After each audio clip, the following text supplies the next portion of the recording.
Welcome to Cambridge English Language Institute. This is Ansar Ahmad and today's video I am going to talk about peristalsis, जिसको हम rhythmic contraction भी कहते हैं।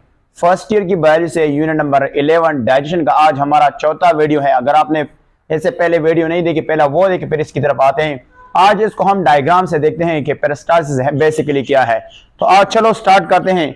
अगर हम यहाँ पे देखें हमारे पास क्या होता है, हमारे पास जो फूड होता है, फूड वो कहां पे आ जाता है, वो एसोफेगस तक आ जाता है, जिसको हम कहते हैं एसोफेगस तक आ जाता है, एसोफेगस।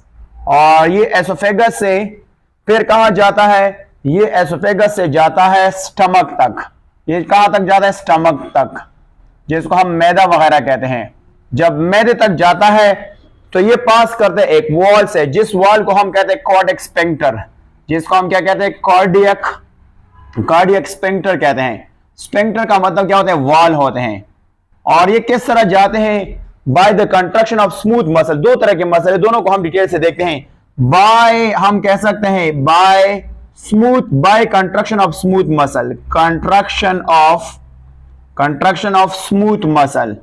उस प्रोसेस को हम क्या कहते हैं, उस प्रोसेस को हम कहते हैं smooth muscles. We call it here what, इस प्रोसेस को हम कहते हैं रिदमिक कंट्रक्शन या इसको पेरिस्टाल्सिस कहते हैं। इसको हम डायग्राम से देखेंगे। अच्छा, यहां पे कुछ रीडिंग पॉइंट्स है वो भी डिस्कस करता हूं। सबसे पहला पॉइंट ये है कि हमारे पास जो फूड माउथ से पास होता है स्टमक तक, तो इसमें कितना टाइम जो है ना वो लगता है, वो देखते हैं। यहां पे टोटल टाइम जो लगता है 4 से लेकर 8 सेकंड तक जो है ना वो टाइम लगता है। कितना टाइम लगता है, 4 से लेकर 8 सेकंड जो है लगता है। अच्छा, पेरिस्टाल्सिस जो है ना, हमारे पास जो पेरिस्टाल्सिस होता है, पेरिस्टाल्सिस जो होता है, ये पूरा डाइजेस्टिव ट्रैक्ट तक होता है। यानी हम कह सकते हैं कि पूरी डाइजेस्टिव ट्रैक्ट में पेरिस्टाल्सिस होता है, जिसको हम कहते हैं पूरी डाइजेस्टिव ट्रैक्ट में, जिसको हम क्या कहते हैं, डाइजेस्टिव ट्रैक्ट में, डाइजेस्टिव ट्रैक्ट में होता है, डाइजेस्टिव ट्रैक्ट। और इसका फायदा क्या है कि ऐसे फूड जो है ना वो मूव करता है। फूड क्या करता है, फूड जो हमारे पास वो क्या है, मूव ऑन होता है, यानी मूव करता है। कभी कभार इससे ओकेजनली तौर पर इससे क्या होता है, एक साउंड्स भी पैदा होता है, जिसको हम कहते हैं स्ट्रेंज साउंड, ना आशना, यानी स्ट्रेंजस साउंड्स, जिसको हम कहते हैं स्ट्रेंज साउंड। ये भी कभी कभार इससे क्या होता है, अराइज हो जाता है। अच्छा, इसके साथ जो हमारे पास डाइजेस्टिव ट्रैक्ट होता है, इसके ऊपर जो है ना 2 मसल्स होते हैं। यानी बेसिकली क्या, ये 2 मसल जो है ना ये पेरिस्टाल्सिस को कंट्रोल करता है। एक इनमें से मसल का नाम है सर्कुलर मसल है, और दूसरे का नाम है लॉन्गिट्यूडनल मसल, जिसको हम कहते हैं लॉन्गिट्यूडनल मसल है। देखते हैं कि किस तरह होता है, लॉन्गिट्यूडनल मसल होता है, मसल्स इसको हम, और ये आपको पता है ये किस तरह काम करते हैं, ये एंटागोनिस्टिक मसल के तौर पर काम करते हैं। इसको एक हेल्प ऑफ डायग्राम से देखते हैं। हमारे पास ये एक, अगर हम देखते हैं हमारे पास एसोफेगस होता है, यहां से अगर हम देख लेते हैं हमारे पास क्या है, यहां से इस तरह की जो है मूवमेंट होते हैं। आए देख लेते हैं हमारे पास क्या होता है। हमारे पास ये जो है ना इस तरह, ये अगर हम यहां से देख लेते तो हमारे पास क्या होता है, ये यहां से और यहां से हमारे पास क्या होता है, ये अगर हम देख लेते हैं हमारे पास, यहां से हमने इसको भी हम ठीक कर सकते हैं कि फूड की मूवमेंट किस तरह होती है। आए इसको देखते हैं डिटेल से, हमारे पास फूड की मूवमेंट किस तरह होती है।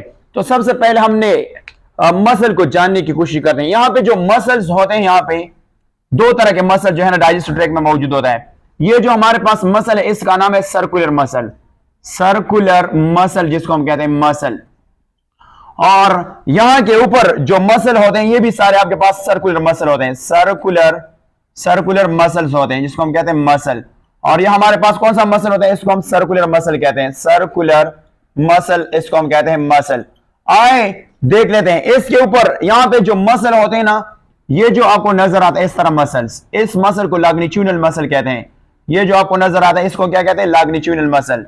ये हमारे पास कौन से मसल है, इसको हम लॉन्गिट्यूडनल मसल कहते हैं। तो ये हमारे पास कौन से मसल है, जिसको हम कहते हैं लॉन्गिट्यूडनल, जिसको हम क्या कहते हैं, लॉन्गिट्यूडनल मसल्स होते हैं, मसल। ये आपके पास कौन से मसल है, लॉन्गिट्यूडनल मसल होते हैं। ये भी आपके पास क्या है, लॉन्गिट्यूडनल मसल होता है। ये भी आपके पास क्या होगा, लॉन्गिट्यूडनल मसल होते हैं। आओ इसकी प्रोसेस को देख लेते हैं। इसमें से जो फूड जाता है वो किस तरह जाता है, इसको हम यहां से हाईलाइट करेंगे कि यहां से फूड आ रहा है, तो फूड यहां से गुजर के कहां पे जाएगा, ये जो फूड है वो यहां से कहां पे जाएगा, यहां से, और ये फूड कहां पे जाएगा, इस तरह इसकी डायरेक्शन होगी, यहां से ये फूड इस तरह और इस तरह जो है वो आगे जाएगा। अब यहां पे देखते हैं कि पेरिस्टालसिस मूवमेंट क्या चीज होता है। देखो हमारे पास जो लॉन्गिट्यूडनल मसल होता है ये रिलैक्स हो जाता है, जब ये रिलैक्स हो जाता है तो फूड आगे पुश किया जाता है, और कौन सा जो है ना वो कंट्रैक्ट हो जाता है, हमारा जो सर्कुलर मसल ये कंट्रैक्ट हो जाता है, कंट्रैक्ट हो जाता है, ये कंट्रैक्ट हो जाता है। फिर हमारे पास लॉन्गिट्यूडनल मसल कंट्रैक्ट और ये दूसरा मसल जो है वो क्या हो जाता है, वो रिलैक्स, यानी ये रिलैक्स ये कंट्रैक्ट, रिलैक्स कंट्रैक्ट होता जाता है। फूड आहिस्ता आहिस्ता जो है ना डाइजेस्टिव ट्रैक्ट में आगे मूव कर रहा है, आगे मूव कर रहा है। कभी कभार ऐसा हो जाता है कि हमारे बॉडी में कोई जहरीला सब्सटेंस आ जाता है तो ये मूवमेंट उल्टा हो जाता है, ये मूवमेंट इसकी मूवमेंट की फिर इस तरह जो है डायरेक्शन हो जाती है, और इसको हम क्या कहते हैं, इसको एंटी पेरिस्टालसिस कहते हैं, एंटी पेरिस्टालसिस कहते हैं, पेरिस्टालसिस। और ये कब होता है, जब हम वॉमिटिंग करते हैं, उल्टियां वगैरह जब हम करते हैं वॉमिटिंग, तो उसी हालत में ये आपके पास ये आ सकता है। अब यहां पे हम एक पॉइंट और इजाफा करते हैं कि जब हम जल्दी से खाना खाते हैं तो उससे क्या नुकसान होता है कि जब ये फूड जो है ना फिर क्या होगा, वो तेजी से स्टमक में जाता है, स्टमक में इसकी चर्निंग होगी, फिर आगे स्मॉल इंटेस्टाइन और लार्ज इंटेस्टाइन, तो लार्ज इंटेस्टाइन इससे जो वाटर जो होता है वो क्या होता है, वो पूरी एब्जॉर्ब नहीं कर सकता है, तो हमारे बॉडी से वाटर जो है वो लॉस हो जाता है, उस कंडीशन को हम डायरिया कहते हैं। अगर एक बंदा बहुत ज्यादा स्लो खाता है तो फूड जो है वो स्टमक में स्लो जाता है, स्मॉल इंटेस्टाइन में स्लो जाता है और फिर लार्ज इंटेस्टाइन में, तो लार्ज इंटेस्टाइन को बहुत ज्यादा वक्त मिलता है, वो ज्यादा पानी को एब्जॉर्ब करते हैं, तो हमारा स्टूल जो होता है वो सख्त हो जाता है, फिर निकालने में तकलीफ होता है, उसको हम कॉन्स्टिपेशन कहते हैं। तो ये हमारे लिए